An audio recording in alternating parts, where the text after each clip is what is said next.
morning, or good evening, wherever you are. My name is Jordan from Without Bounds Now on Instagram, but don't forget the @ sign. Without Bounds Coaching. Thank you so much for joining me. This is my walking stick. Every great man and woman needs one. It's pretty dope, just saying. Find it in the woods, carve it, cherish it, love it. We are here with day 5, or night 5, wherever you are. And this book, As a Man Thinketh, has shaped my life so much.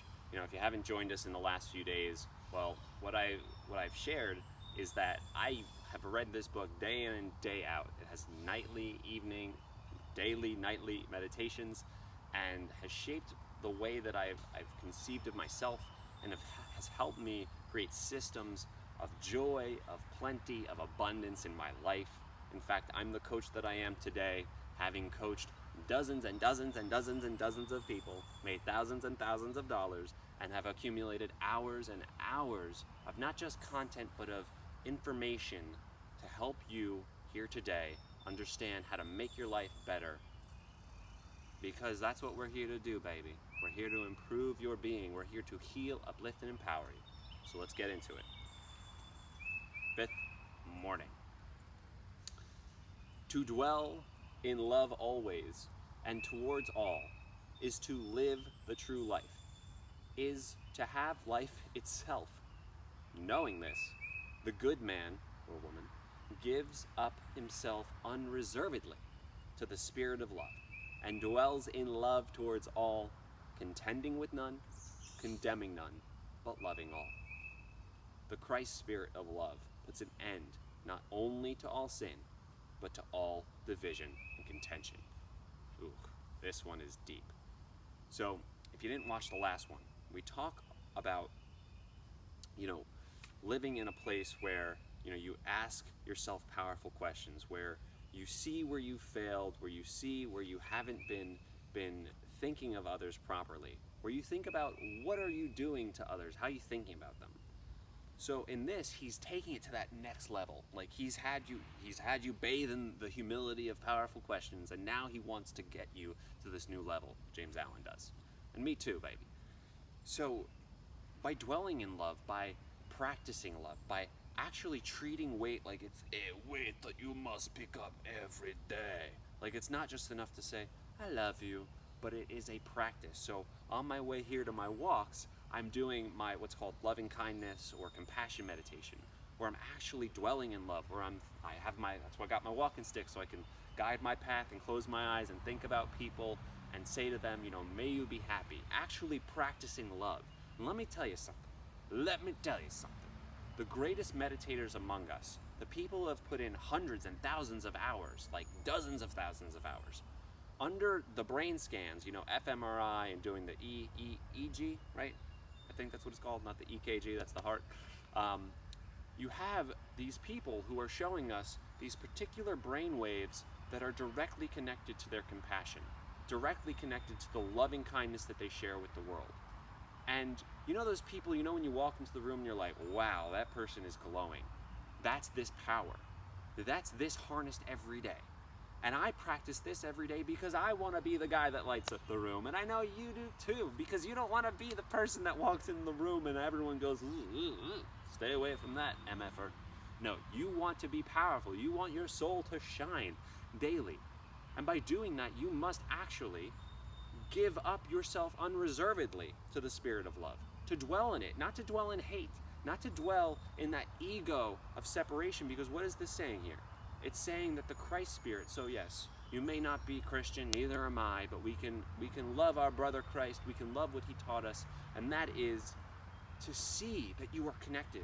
Because the Christ spirit puts an end to what it says here, not only to all sin, meaning missing the mark and wrongdoings, but to all division and contention, meaning seeing yourself as separate, seeing yourself as the victor over others, having to have power over them. My friends, I've had to see this in my own life where I would rather be happy than right.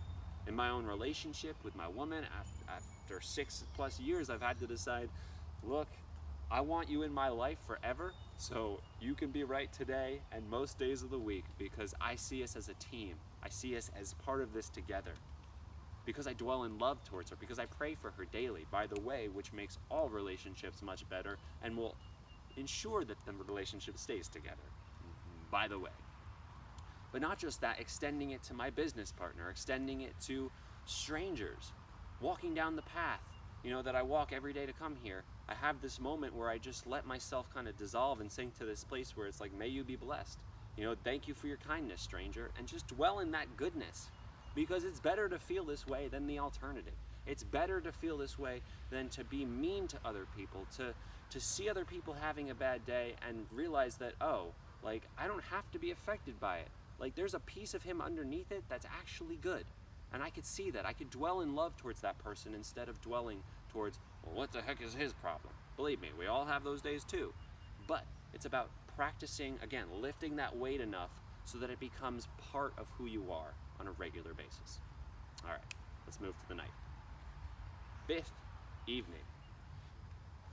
When sin and self are abandoned, the heart is restored to its imperishable joy. Joy comes and fills the self-emptied heart.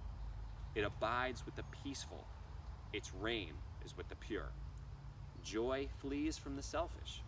It deserts the quarrelsome. It is hidden from the impure. Joy cannot remain with the selfish. It is wedded to love. So, part of my practice is to choose wisely when we look at things black or white. Yes, we live in this universe where the good guys and the bad guys aren't really discernible, meaning you can't really tell anymore who the hell's good or bad. Our sense making of that kind of stuff has become very difficult. But in my own life, black or white is a necessity. I'm going to choose to do something, or I'm not going to do it. I'm going to become something, or I'm not going to become it. It's just that simple sometimes. So when you abandon wrongdoing, when you abandon hurtful thoughts of others, hurtful speech, harmful to yourself and others, then do you allow your heart to actually be cleared of all this stuff, to feel the joy that's naturally there. I don't know if you've ever done a meditation where you bring your attention out of your head and you kind of drop your sense of self into this area. Now, the sense of self is kind of, wandering, and it doesn't really exist anyway, by the way. But when it's in here, when you bring yourself into this space, boy, when I bring my attention here, I just feel so happy. I feel filled with joy. So when you empty your heart of self, when you bring yourself out of this mind that's constantly chattering and separating you from others, you clear away the things that would prevent you from feeling good. And not just towards yourself, but towards others. Because your heart will know peace, your being will be able to more peacefully latch onto the moment, be in presence, and be with others in a very mystical, powerful way.